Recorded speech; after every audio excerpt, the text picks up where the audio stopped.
ইলশে গুড়ি ইলিশ মাছের ডিম, ইলশে গুড়ি দিনের বেলায় হিম। গত রবিবার সকাল থেকেই এই খানিক রোদ, আবার এই ইলশে গুড়ি বৃষ্টি। যদিও হিম পড়েনি, গরমও ভালোই ছিল, তবু ছুটির দিন তো, তাই আবার বাইরে বৃষ্টি। আর এমন দিনে বর্ষাকালে ইলিশ মাছ খাবো না, তা হয় নাকি?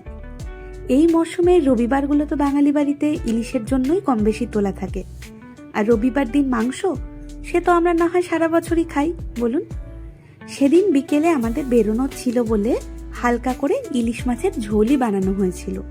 আর এমনিতেও না, আমরা দুজনেই সর্ষে বাটার চেয়ে এই আলু বেগুন দিয়ে পাতলা করে ইলিশ মাছের ঝোলটা খেতেই ভীষণ ভালোবাসি।